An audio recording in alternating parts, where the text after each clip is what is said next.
I want to share a quick word with you today. The Lord told me that God will save you, deliver you in the fire, in the lion's den. What it means is, if you remember Shadrach, Meshach, Abednego, Daniel's three friends who refused to bow to the idol, were thrown in the fire. God could have stopped Nebuchadnezzar from putting them in the fire. God could have sent a big angel to stand in front of the fiery furnace and stop them from throwing these friends into the fiery furnace, but he didn't. It was when they were thrown in the fire, God was with them there and delivered them from the fire. It's important to know that we are in a fallen world where people choose to harm other people, accuse other people, to steal, kill, and destroy, instigated by the devil. The world has been given to man for a season. It's been loaned out for a season until Christ comes and rules the earth. So whatever we decide to do, choose, it happens on the earth. That's why there's famines, there's wars, there's all kinds of crime, because people who've been given authority over the world chose to use that authority to do evil. Now, God doesn't stop all of them. In fact, even with Daniel, he did nothing wrong, but these other advisors were very jealous that Darius was trying to make him the top advisor, so just conjured up laws. You know how many times we see that in the world or in history, even now, people make up laws to persecute their political opponent.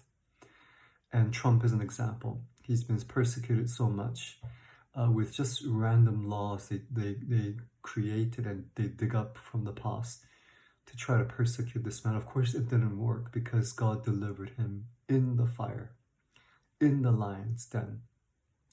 God could have stopped Daniel from going into the lion's den, but he did not. He allowed it to happen. He allowed man's choices to affect him. But at the moment of decision, it was then that God delivered him out of the fire. Is that always the case? No. There are many Christians, even the disciples, except for John, they were all martyred. At the end, that was their destiny. It's not always so, but what I'm trying to say is, in this world, Jesus said, you will have tribulation, you will have trouble, persecution because of people who choose wickedness, instigated by sin and the devil. And we're living among them as light and salt. So persecution is natural. It's almost like a promise. If you want to live a righteous life, the Bible says you will be persecuted. If everybody praises you, likes you, you got to watch out. I wonder what you're doing wrong, what unbiblical things you are doing that people are not persecuting you.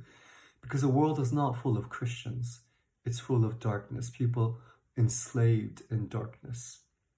So when people around you in jobs and friends in schools, when they see that you're doing things righteous, they're jealous. The demonic is aggravated, and they're instigated to persecute you, do wrong things, spread rumors and lies about you. God doesn't say he's going to stop all that, because the will of man, he will let it play out. But at a crucial time, God says, in the midst of that, he is going to deliver you.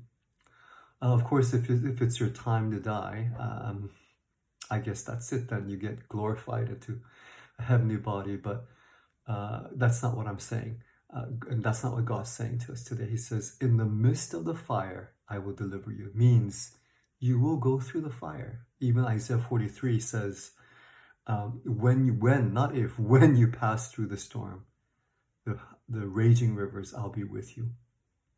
When you pass through the fire, I will be with you. It will not burn you, as was the case with Daniel's friends.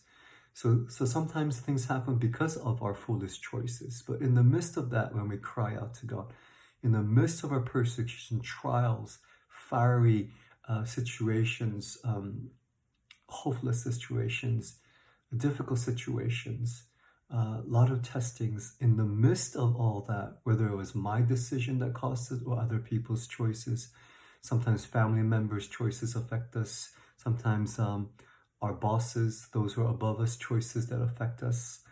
Many things, even politicians' choices affect us. But in the midst of all that, he says, I will deliver you. That's the promise God gives us. Don't be afraid of the fire. We can't live this world without fire and raging waters all around us, because Jesus said, you will be persecuted. There will be tribulation, but Jesus promised, don't worry, I have overcome them all. Meaning when he was faced with that, he overcame it, and so can we. So don't be afraid of persecutions, testings, and trials, because it will only prove that God is with us, because when we're in it, in the midst of it, he will deliver us. God bless you. Shalom, shalom.